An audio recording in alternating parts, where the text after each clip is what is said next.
Hello, hello, and welcome to my very first podcast that I do not have a title for.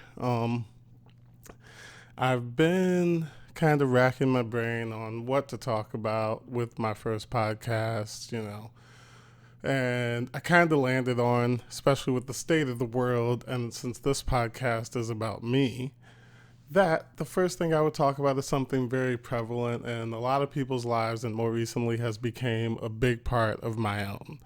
It is anxiety and depression. Ooh, fun topic, right? So, to get started, I I guess maybe I had some sort of anxiety or depression, but for the longest time, in my head, it's like, just deal with it, Everyone has it. Everyone's sad sometimes. Everyone gets anxious, blah, blah, blah. And a little bit before I made the move down to Florida, I realized that, or I didn't realize, a little bit before I made the move down to Florida, kind of everything came to a head. So on December 3rd, I believe it was December 3rd, I had my first like real panic attack. And that was kind of like that was like the light that showed me like I needed help. So like this day I kind of woke up, everything, felt it was a normal day, but I felt like very off. Like as soon as I woke up, I just like didn't feel quite right, and I was getting like the only way I can describe it is like waves of like heavy like anxiety and like kind of like doom, like like the world was ending, and like just couldn't get like I couldn't get past it, and it would come in waves and then kind of subside, but I'd still feel off. And then late that night, I was sitting in the living room by myself, and my fiance was asleep in the room, and the wave kind of came back and like way stronger. And I started like breathing heavy, like my palms were getting sweaty, and like I just like my breath kept getting heavier and heavier and heavier, and then the dog started barking, and my fiance came out and she's like, "What's wrong?" And I kind of just brushed her off. I was like, "Nothing, I'm fine." And she went back into the room, and then it got worse, and I was breathing even heavier, and like tears streaming down my face. My like hands started going numb, and she came back out and like walked over and was like, "What's wrong? Like, do we need to go to the doctor?" I was like, "I don't know, I'm fine, I'm fine." And I was like trying to get through it. We ended up calling my sister, who she was like, "You need to go to the doctor right now." Especially after I told her that I was having shortness of breath and my hands were numb.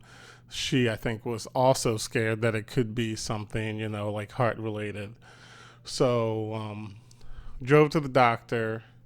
And then by the time I got to the doctor, I was still like the panic was a little bit still there, but my breathing had calmed down and it was getting back to normal, but I still felt anxious.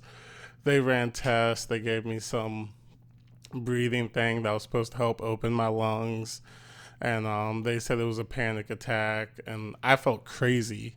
Let me say, I felt absolutely insane sitting in a doctor, like, and them telling me that nothing was wrong. Like, and that, like, it was just like, like they couldn't do anything and they didn't really have like much information.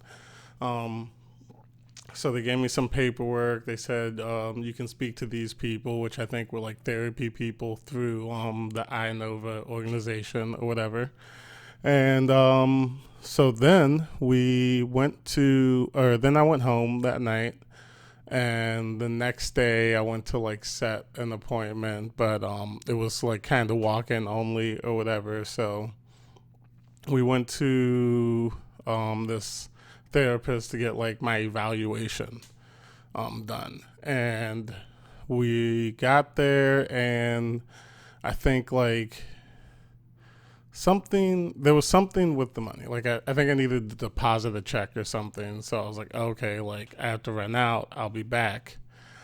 And so we went out and everything went wrong. Like the bank was giving us issues with the check. Like they was gonna put a hold on it. We finally got it cashed and we were on our way back. And they said it was too late for me to show up that day.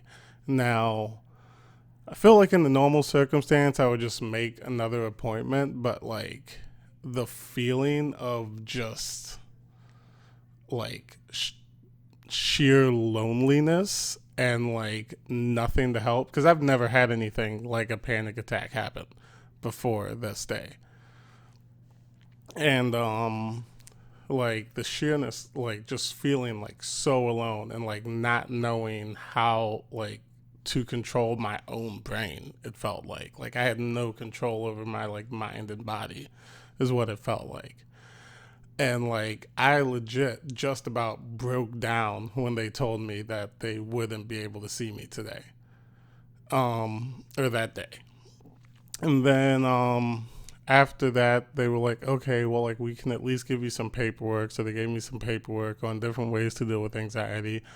I'm still at this point just super upset, like holding back tears and another panic attack, because I didn't know that once you have your first panic attack, you then have even more anxiety because you are constantly thinking about what if I have another panic attack, which was just the worst circle that I could be in at the moment.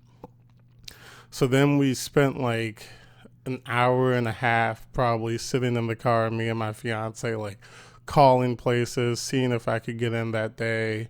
Most places were either closing or I couldn't get in that day. So we set an appointment, and like I think the earliest I could have my appointment was like a week or two out.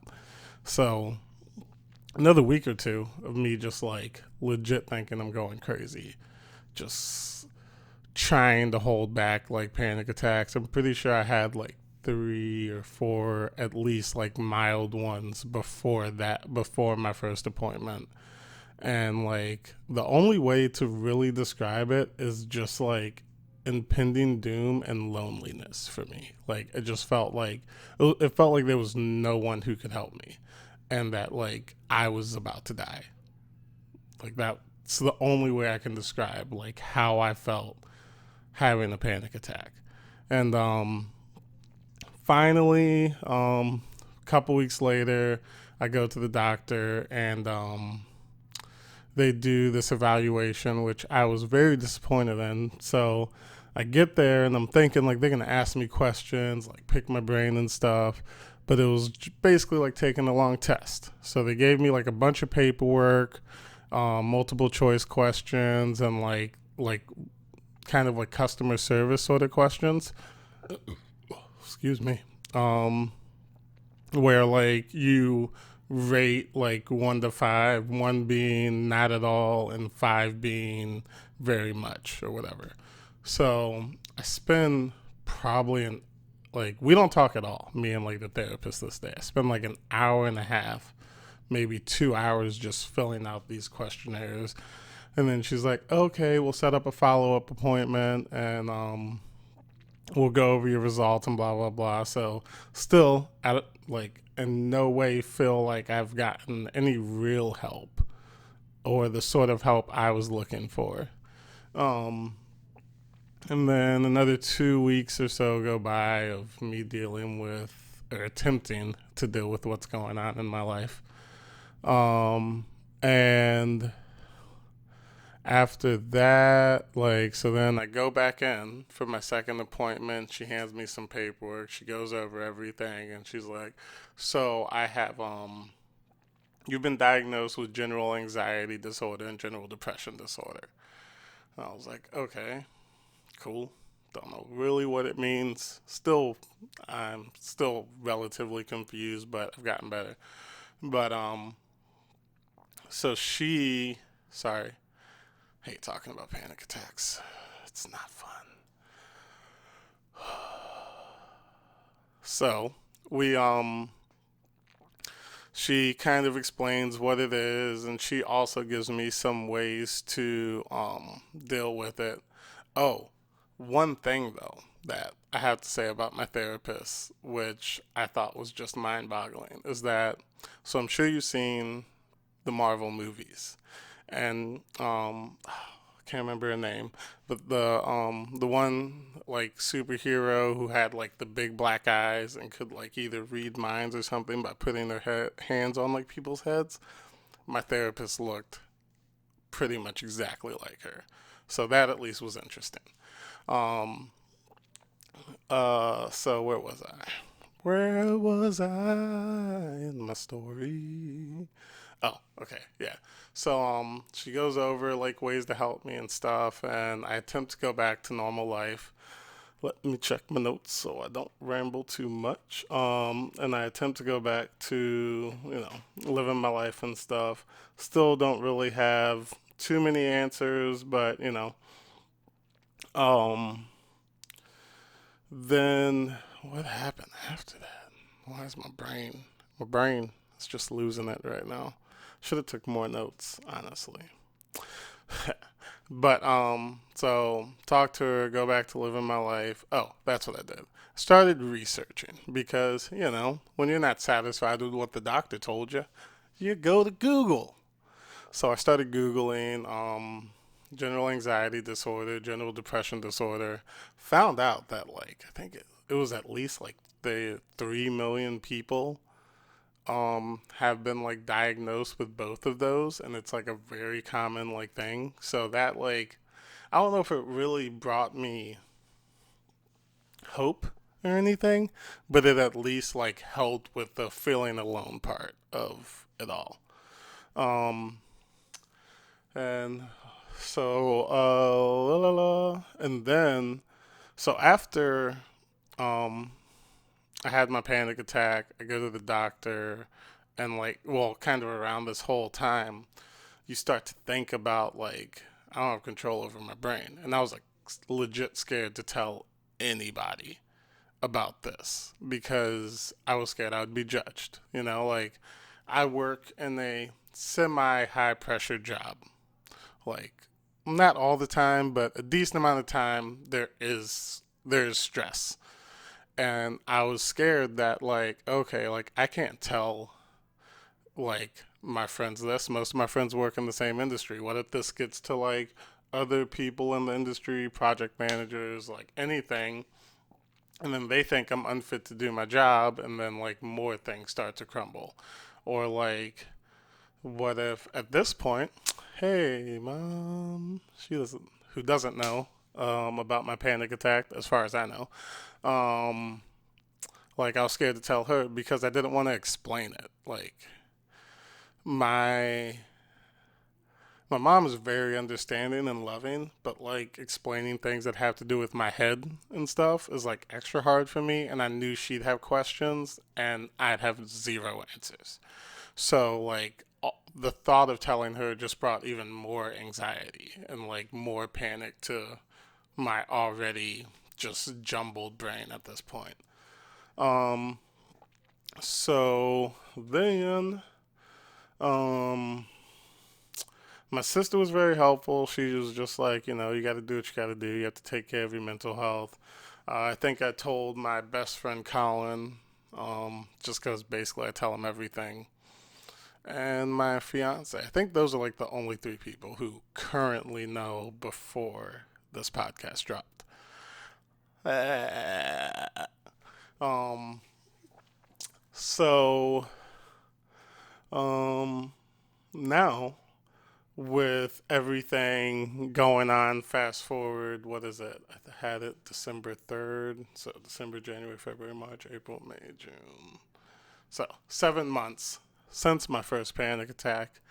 I think I've only had two or three since then. And none of them have been as bad as the first one. So that's a plus. Um, But I have noticed, especially with everything going on, like with COVID and racism, which isn't new, but now it's more it's more on the front lines and being fought, and seeing people who look like me being killed on the internet all the time or beaten up or whatever, doesn't quite help the anxiety of my life. So I've noticed, my anxiety has been kicking up a decent amount more. I know, first time we actually went out after, quarantine and COVID hit and we went to the store for the first time, I damn near had a panic attack just from walking around Target with a mask on. And like, I don't know if it was the thought of me getting sick or what. I personally blame it on. So before this moment, probably for like 2 to 3 weeks at least, maybe a month, we were just in the house. And I was able to kind of like separate myself from accepting everything that was going on with the COVID virus and stuff like that. So I think it was kind of like a sensory overload because walking around with the mask on and having to wear the mask and all this stuff was like, it forced me to accept everything that was happening. Um, other than that, I wanted to. This is a relatively short podcast because I wanted to get something out, but I wanted to kind of end it on um, really speaking about what I use and things I'm trying to use to like help me through my anxiety and depression and all that. So currently, I'm not taking any medication, but that's only because I've only had an evaluation, and that was right before I moved, and then COVID hit and work disappeared. Oh, so probably another reason my anxiety has been flaring up a little bit is because the uncertainty of my work. So I mentioned that I work in a high stress environment, but I work events. So there is no events industry right now because people can't gather in groups, etc., blah, blah, blah, blah. So I haven't worked since March ish.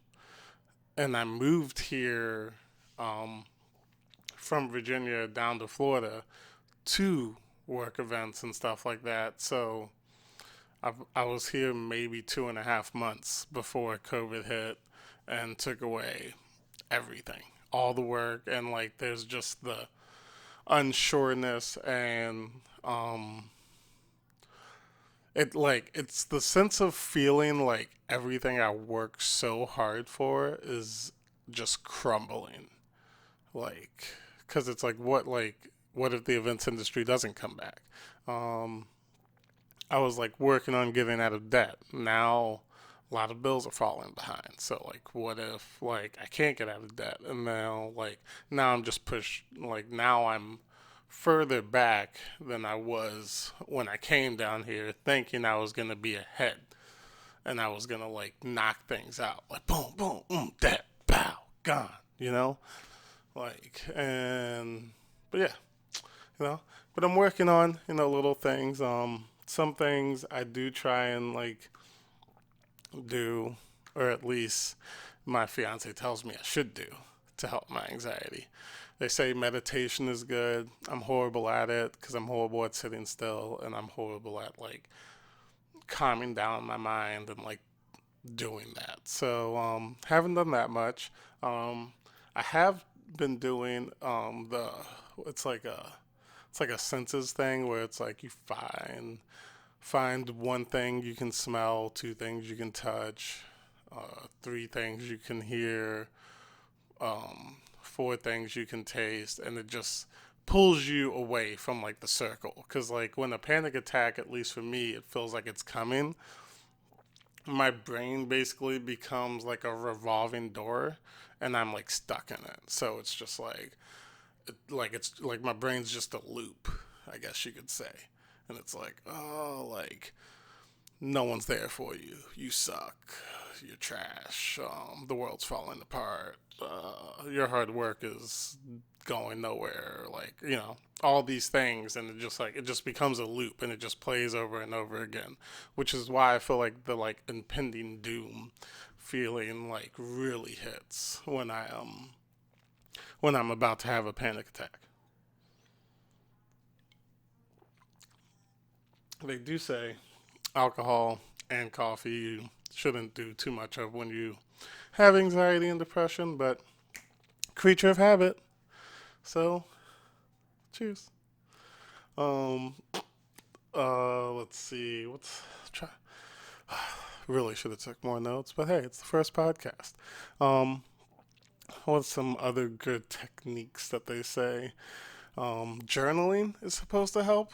Um, One thing I haven't done yet, but I thought about doing just to kind of at least help me out is getting a calendar that I write if it's a good day, a neutral day, or an anxiety filled day. And then just a basic, um, real basic notes on what I did that day so I can try and figure out the correlation between my anxiety and what I've done that day. Um, hmm. One thing that always helps is hanging out with my niece, which can't do because she's in Virginia and I'm in Florida. But we'll be together again soon, reunited. That feels so good. Can't wait to see that cutie bee. Mm-mm-mm. Um, and yeah. Let's see. I have a whole paper that has all the stuff that I'm supposed to do to help my anxiety, but I didn't bring it over here. So, hey. Um but yeah, thanks for listening to me kind of ramble on about my anxiety, and I'll be having another video posting soon um about everything. Well, I don't know what it's going to be about yet. So, but I'll have another video coming soon, and or podcast episode, and yeah, thanks for listening.